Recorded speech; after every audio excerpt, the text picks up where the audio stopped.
Ladies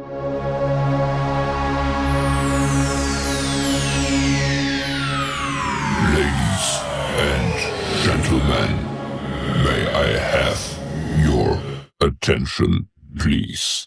The show starts in 10, 9, 8, 7, 6, 5, 4, 3, 2, 1, go.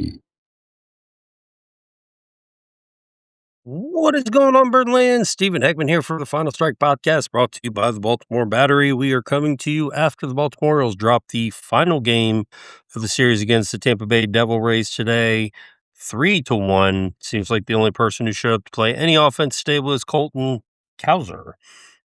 He had both hits for the Baltimore Orioles, both extra base hits, mind you, on junk pitches. One was a double off a cutter and a home run off a changeup. So good to see that happening, but Baltimore Orioles unfortunately did drop the final game of the series today, and they did finish their final game of the season against the Rays.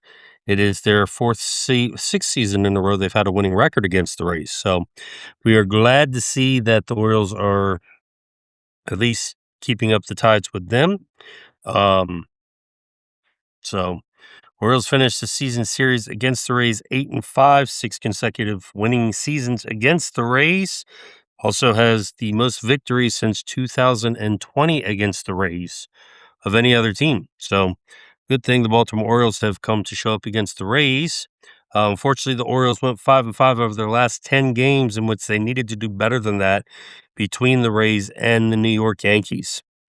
This sweep against the New York Yankees definitely was very difficult to endure, and unfortunately, might be a struggle to get things back on track. They are getting ready to head out on a 9-game homestand or 9-game road swing, so we'll see what happens there. At worst, they cannot do anything worse than 6-4. They have to do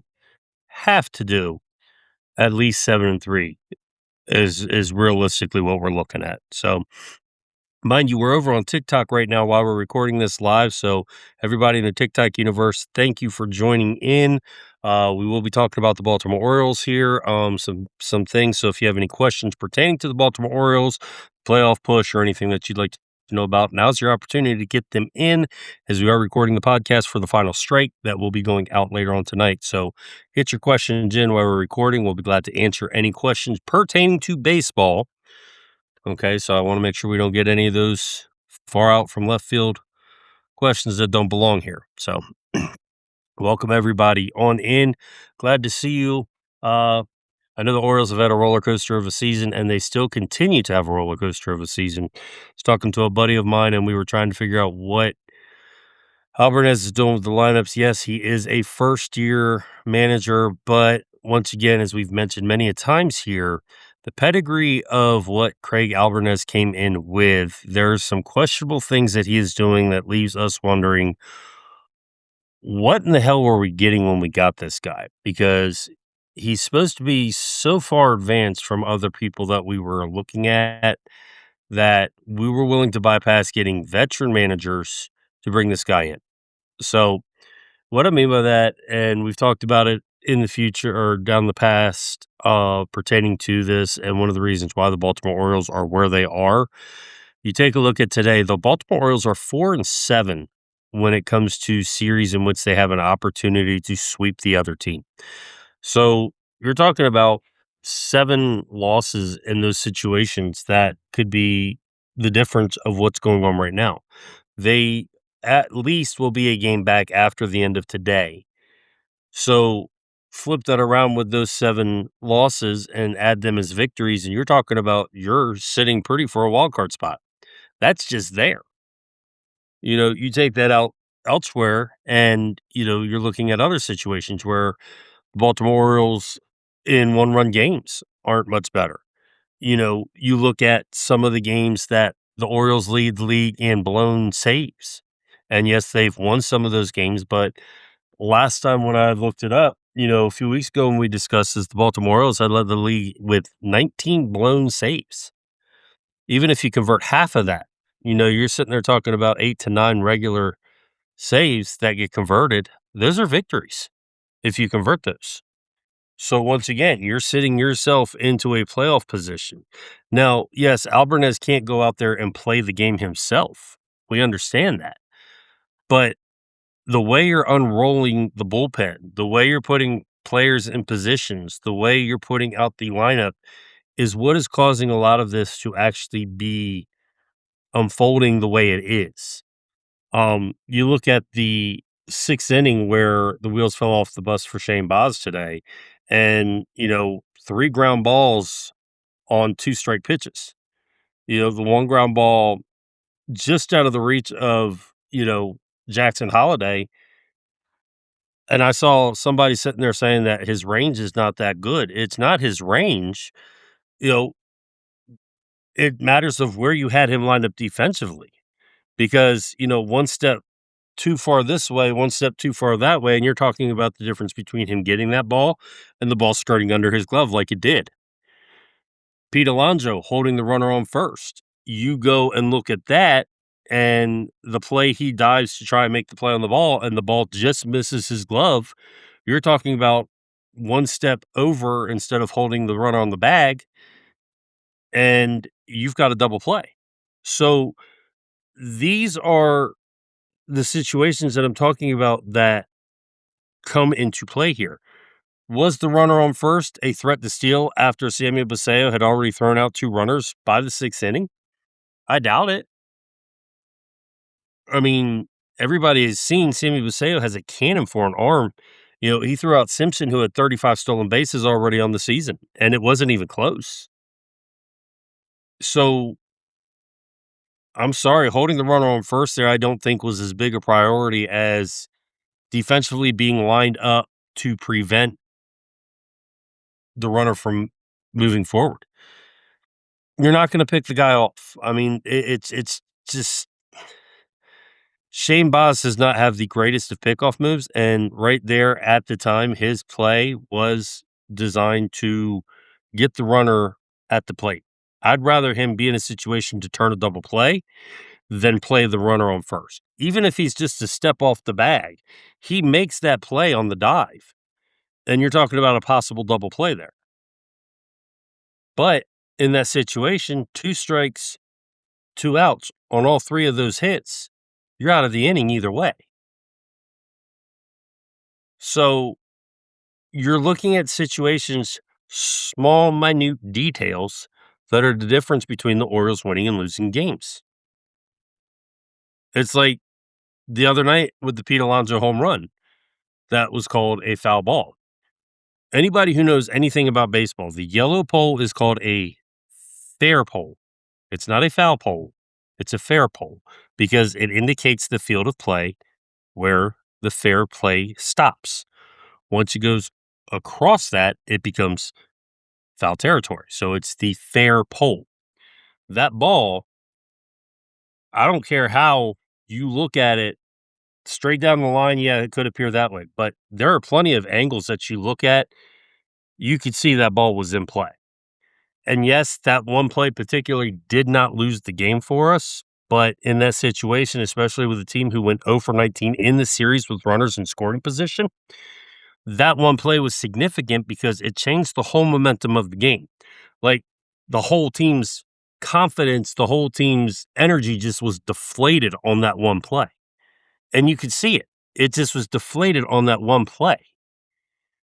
And when you get something like that in the middle of a playoff race, those small plays can be the determining factor that is going to make your team excel or your team collapse. And like I said, we went 5-5 on that road trip. You're talking about the team collapsing at the wrong time. You could not afford, let alone at home, to be swept by the New York Yankees.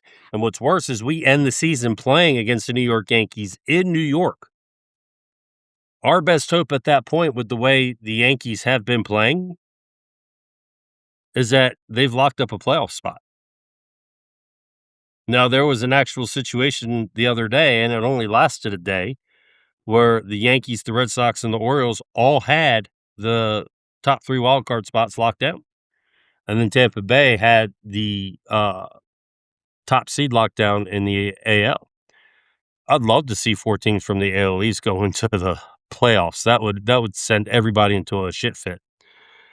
But that's here nor there. Back to what I was discussing. Craig Albertez needs to keep consistency right now. You have less than 35 games until the season's over. You cannot be switching around your lineup the way you're doing it. There's no reason that Colton Cowser, Dylan Beavers, and Tyler O'Neill are not playing every single day. There's no reason. Unless they're injured or unless they need a break. But this crap of bringing in a lineup one way and then bringing them in halfway through the game, that's not cutting it. You're just putting yourself in a situation where you're going to create an injury because the players aren't warmed up properly or ready to go into the game. So you're over preparing and you're also shortening your bench later on in the game. In a 1-0 game, if you've already shortened your bench because you've put people in the 5th inning because they switched from a right-handed pitcher to a left-handed pitcher or vice versa.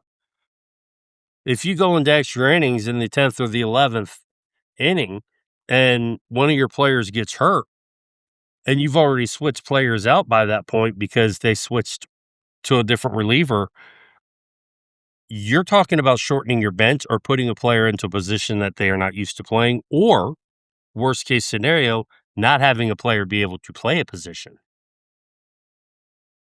I more than likely have not going to see that, but that is a possibility that does happen. That's why I'm not a fan of this, well, 6th inning, let's go ahead and switch this player because this pitcher came in. No. Dylan Beavers is capable of playing every day. He's capable of playing against lefties and righties. He has a very good idea of what the strike zone is, what the strike zone isn't. It's one of the best things about Dylan Beavers. He has an awkward way of holding the bat. Yes. He has an awkward way of swinging the bat. Yes. But he has been productive in his career, and there is a reason he is where he is. He has the talent to fulfill it. Colton Cowser has proven with more consistent playing time, he's going to hit the ball. Look what he did today against a cutter, which he usually struggles against anything other than a fastball, 2-seamer, 4-seamer. There's a cut fastball, but cut fastballs seem to play more like a slider or even a heavy changeup. And he deposited that as for a double. His first double on a non-fastball pitch this year. His second hit was a home run off a changeup. Main reason we only had 2 hits today was Colton Cowser. The main reason we didn't get shut out was Colton Cowser. He's the only one who produced any offense for the Baltimore Orioles. He's the only one who was a base runner for the Baltimore Orioles today. He's the only reason we had any offense whatsoever. Poor Shane Baz has pitched his guts out for us. I mean, the guy's 4-13. He has an ERA that's just under 4 or just right at 4. And if I remember correctly, he's getting like the 4th worst run support in baseball. I mean, you got a guy going out there who goes 6 innings and gives up 2 runs. It's and doesn't win. It's ridiculous.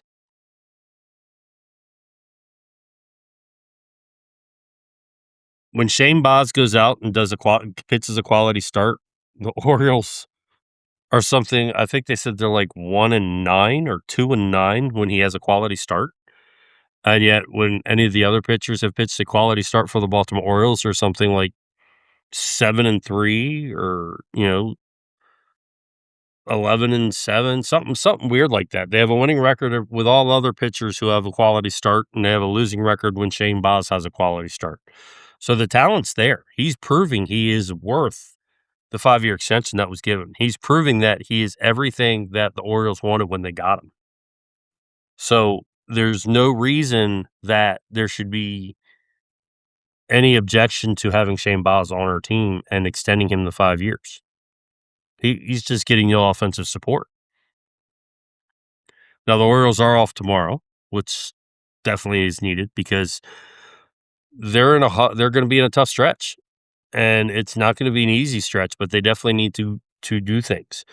The other thing that's really got me and a few of my friends who've been talking grinding and scratching our head here is this kid Franklin that the Baltimore Orioles keep putting out there, and yet he's a rookie. He's now played 13, 14 games for the Baltimore Orioles, and yet you have Heston Kjerstad, who has some major league experience down in the minor leagues, swinging a pretty good bat. I mean, last weekend, by the end of the weekend, he had 11 home runs. He had 2 more home runs in the series against the Gwinnett Stripers. Let's see what he did this week. He was, batting .269, if I remember correctly. So his bats woke up. This guy was the number 2 pick overall in the draft in 2019 and never got an opportunity to fulfill his chances because COVID came around. Then you had, he had the bout with myocarditis. Then when he did get his opportunity to play in the big leagues, he got hurt. He came back, got a concussion. I mean, the guy's just had some bad luck, and it sucks because if he's not going to play for us, I've got a feeling this kid's gonna end up being the next, um, Kyle Stowers. I mean, I was a huge Kyle Stowers fan. I kept saying Kyle Stowers just needed the opportunity. He got the opportunity, goes to the Marlins, puts up a 25 home run, 80 RBI season, and makes the All-Star team.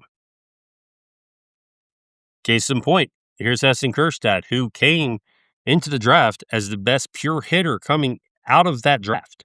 A lot of people thought we overpaid for him and we drafted him too early, which, excuse me, is not true. I thought he was a perfect pick where we got him, and I think he was well worth what we got him for. But here we go. Let's see. Triple A, he's played 74 games, scored 33 runs. He has 81 hits in 74 games. 15 of them are doubles, 1 triple, 11 home runs, 44 RBIs. Now, he has struck out 77 times, so his strikeout numbers are a little bit higher than they used to, but he's batting .285, so he's brought that average up from where it was last week. That means he's brought his average up at least another 24 points. 26 points, I'm sorry, .026 points. He might look like a blonde sloth in the outfield, but the guy's bat is there. He does have a good bat, and I'm sorry, when I've got Leody Taveras out there in the outfield who's committed 4 or 5 errors already this season, I'll take somebody who's got a bat as lively as Kjerstad over that right now. Taveras was originally brought in to be a defensive help, and his errors have been costly errors when he's had them. His on-base percentage is .334, his slugging percentage .441, he's batting just under 800 OPS. We do have a lot of bats that don't have a lot of defense, but right now we need the offense. Our defense, we're not gonna fix our defense this year. We have the 4th worst defense in the league. A lot of that's happening in the infield, not in the outfield. So I can agree with you definitely on that. But right now we have no offense. Our offense is killing us. And when you got guys like, Leody Taveras, this kid Franklin, um, the backup catcher, I keep forgetting his name. I mean, he's good defensively, yes, but I mean, those are pretty much almost consistent outs every time. We've got to be able to have more consistent offense, and right now, they're finally retiring Kevin Kress's jersey.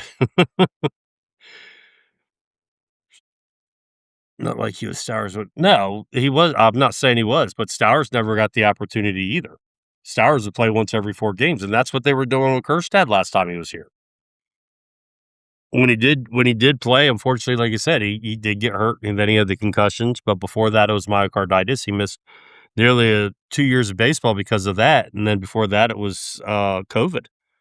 So, unfortunately, a lot of people say he will be a September call-up, but I'm not so sure about that. We need help in the bullpen. Our bullpen is not reliable right now.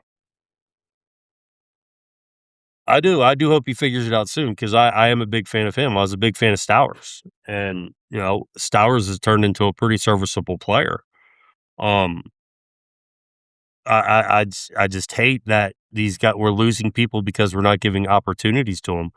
I mean, now that Cowser's getting regular playing time, he's actually starting to figure some of these pitches that he was having problems out with. He's brought his average way up.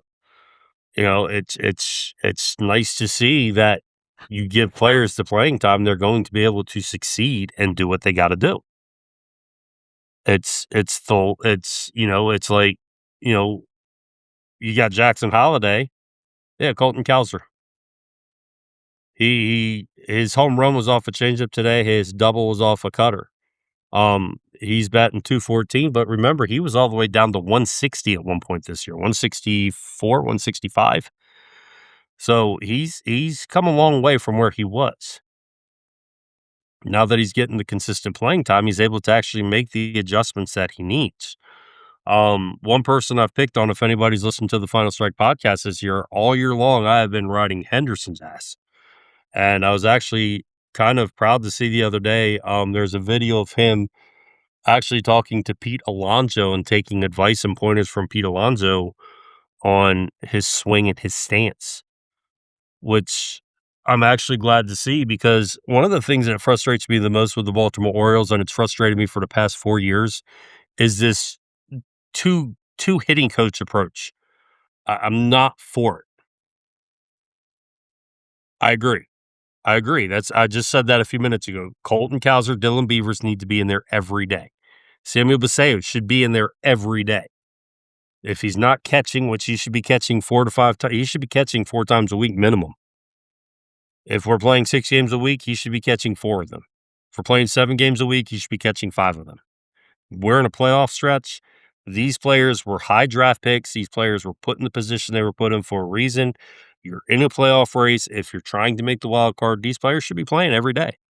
There's no excuse they're not. You're sending Kyle Bradish out there. You're sending Shane Baz out there all the time. We do. And actually, if I actually discussed this a couple weeks ago with Nathan from Full Count Chaos. We had him on the podcast. One of the things I said our biggest problem with the major league level from the minor league level is all our minor leagues are on the same level on what they want to do with the players. But once they get to the major leagues, there's no communication. Like once they're out of the minor leagues, the communication from the minors to the majors just stops because there's a whole different approach. I actually am surprised about that too. I'm surprised Cal hasn't stepped in more because I see him at a lot of the games, and it kind of makes me wonder how much information and how much support that Rubenstein's willing to allow him to do. Um, I know a lot of people are on the Elias thing, and one of the people I think we haven't heard from this year, ironically, which is strange because if anybody's followed Baltimore Twitter, now X, for the past 6 years, Adam Jones has been one of the most outspoken former players for the Baltimore Orioles. And last week and the week before, I had even said that I kind of believe he's being groomed to be the general manager. I think Adam Jones is going to be the general manager, and I think it's going to be named during the offseason. He's the only person who hasn't really spoken up about anything except a few weeks ago after the draft. He said he was in the right place doing the right thing. And that's about all we've seen or heard from him all season long. Usually Adam Jones has quite a bit to say, especially when the Orioles are in situations like they are now where they're not playing up to their potential or their offense isn't playing up to their potential. So it's quite interesting. So, I've found it really odd this year we haven't heard much from him, and last year he was hired as an assistant to Mike Elias. So, I would really be fine with Adam Jones as a general manager for the simple fact that he's a player.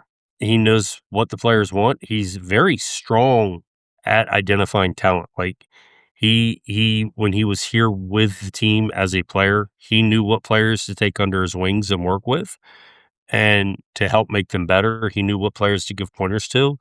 And even when he was in Japan, that's one thing that they talked about is he was in the dugout always giving advice and pointing things out, even when he wasn't playing.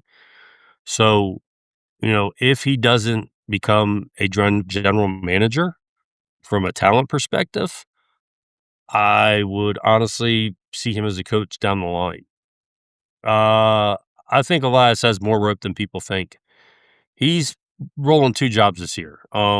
He's the president of baseball operations. He's really not the general manager, and I'm sorry, he did a excellent job getting what we needed this year, going into the season. He got us a closer. He has been horrible at replacing closers the past 3 years. The 2 closers he's brought in both times have screwed us. Helsley's pitched 17 games this year.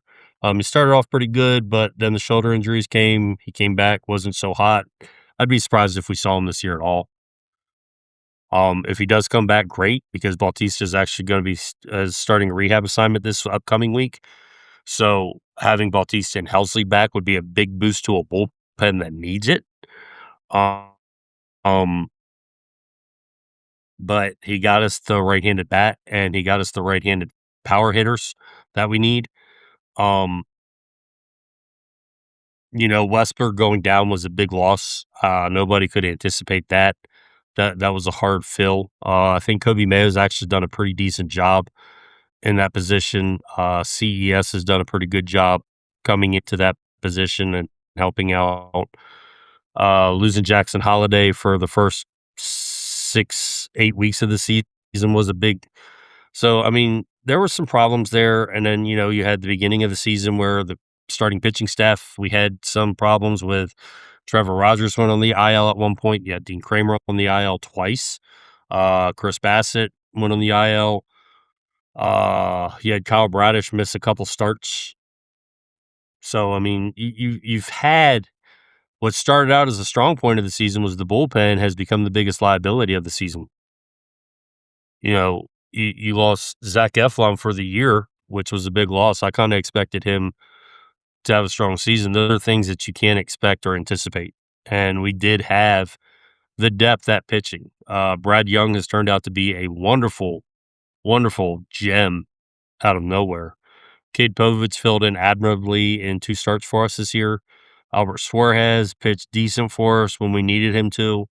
Um, Dietrich Enns, that's probably the biggest mistake I think was made is DFAing him and then bringing him back and not bringing him up to the bigs. Yeah, yeah. Except CES also has 3 years of major league experience in front of him too. So he played with the Reds for a few years before being sent down to the minors. I his biggest problem is, I mean, the guy has 20 homer potential, 20 and 30 home run potential. Bradish is an ace. Bradish is an ace in the making. Before his Tommy John surgery, he was 22 of 24 starts. He had done three innings or less, or 3 runs or less in his starts, and I think he had like 17 quality starts in 24 outings. Uh, these last 3 outings have not been Bradish esque, but that's normal. He hasn't pitched in 2 years, so I think he's kind of hit a little wall.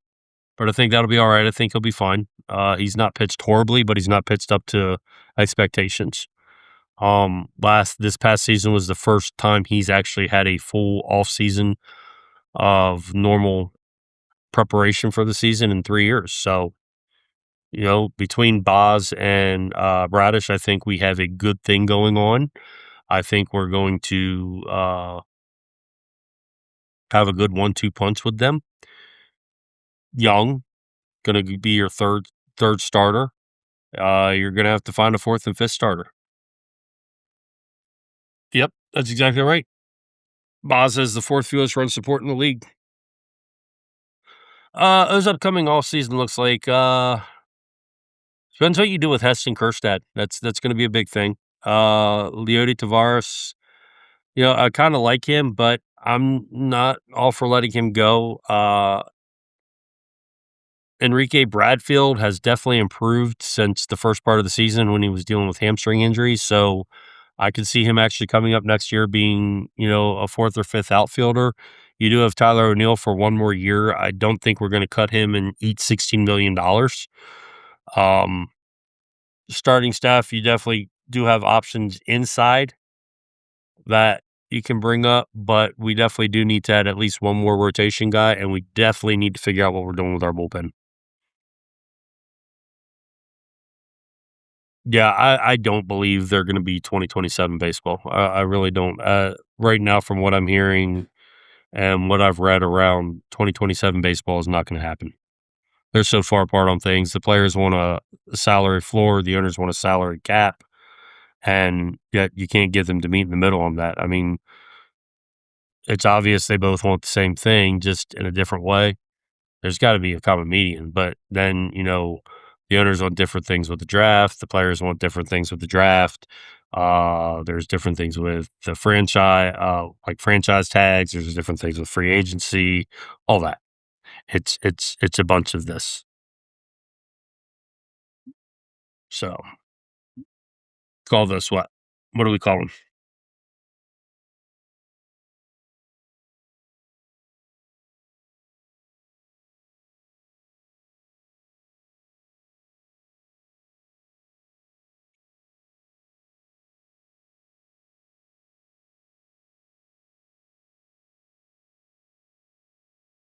Alrighty. Well, we're gonna wrap up here. It's been fun. This is probably gonna be a regular thing on Sundays. Also hearing that there's no baseball in 20 I don't think we'll go 2 years without baseball. There definitely will be baseball in 2028. It's just this is gonna be worse than the '94 lockout. It's gonna be harder to get the fans back. I don't think Albie's over his head. I think Albie's just not listening to the players. And that's the biggest thing. He doesn't have roles for players, and in the bullpen, that's your biggest area where you definitely have to have roles sorted out. So the player knows how to get ready. As a pitcher, one of the things that, you know, we did when I was pitching was if you were a starter, you prepared differently. If you were a reliever, you prepared differently. If you were a closer, you prepared differently. Those things go a long way in determining how you prepare for a game and how you prepare to get ready for a game. You know, you just can't, like Tyler Wells, you had him long relief, you had him short relief, you had him setup, then you had him closing. You have no way of determining what way to get ready for a game. If you're going to be a long reliever, you have to prepare differently. If you're going to be a closer, you have to prepare differently. And things like that are problems. Things like that are going to determine how your player reacts and if he's ready to pitch when called upon. You know, um, Same thing with the outfield. You know, if you're a fourth outfielder, you've got to be prepared to play all three spots. If you're a fifth outfielder, the same thing. You just can't take a player and say, okay, you're playing here today, you're playing here today, you're playing here today. And then the next day, oh, okay, you're not going to play for 2, 3 days. And the next day, okay, you're going to play here, you're going to play here, and we're going to move you into first base today. And you can't do that shit. These are professional players getting paid to play, and they're getting paid to play certain ways. You've got to, in a certain aspect, you've got to tell them, what they're doing. You just can't surprise them at the last minute. And that's a big thing, and it does cause problems. There's continuity problems there. Just like you should not be rolling out a different lineup every single day. What works is what works. Don't change what works. You change what doesn't work. And that's the problem. Albie's not changing what doesn't work. So Albie will get at least one more season. If you have another season like this, next baseball season we play, he won't be around. He will not be around. Um, I really do hope there is baseball in 2027, but when the Dodgers keep doing the shit they're doing, I don't know how you can say let's play baseball next year because it's almost like teams are just letting them get away with it. Because how can you compete with it? They're literally trading away every player they have that's a top prospect. They're spending literally all the money they can. And, I'm sorry, not to pick on the Orioles, not to pick on teams like the Marlins and, even the White Sox and the Diamondbacks, but how can you compete, you know, when they're shelling out $1.7 billion between four players and your team doesn't even have a payroll accumulating $1.7 billion for the whole team? How do you compete with that? So anyway, we're gonna wrap up. It's gonna be a regular Sunday thing. Usually we come on around 6 p.m. Eastern time. So that's when we do our podcast generally every week. We're gonna start doing live on TikTok so we can actually start getting questions from you all and answer them live on the podcast. When the podcast is edited and put on the air, you're all gonna be able to see it and questions will be posted. Podcasts will be aired anywhere you can find podcasts at. Also, you can find the videos on YouTube and you can listen to the podcast on YouTube as well. So, I want to give a big shout out to everybody who joined today. Thank you so very much. It's been fun. I love talking baseball and the Orioles with everybody. It's a great thing to do. Even as hard as the season's been, it's still enjoyable, especially when you get to share it with fans, and see how people are frustrated with it. Big shout out to the Baltimore Battery. Obviously, I wouldn't be here without them. Don't forget to check us out at TikTok. Obviously, you found us here, but we are also on Twitter, or X, formerly Twitter, same tag handle at the Be More Battery. You can also check out our website, thebaltimorebattery.com, where we have numerous articles. We'll have a bunch coming out within the next couple of days. We've had a bunch come out over the past week. So go check out what we've got going on there. Articles are posted on Facebook and Twitter regularly, so you'll be able to find them there as well. But you can always go to thebaltimorebattery.com, check out all the different writers we have and what we do there. Big shout out to our sponsor, uh, Advanced Mobility Solutions, formerly Scooters for Rent.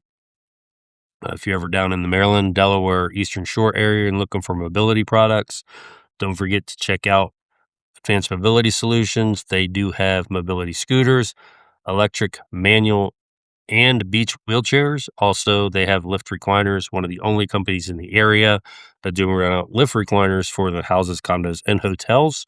You can reach them at 302-280-6203. Please tell them Stephen from the Final Strike sent you. And until next time, Birdland, please remember to keep the beer cold. Always keep rooting for the Baltimore Orioles. And peace out. We'll catch you on the other side.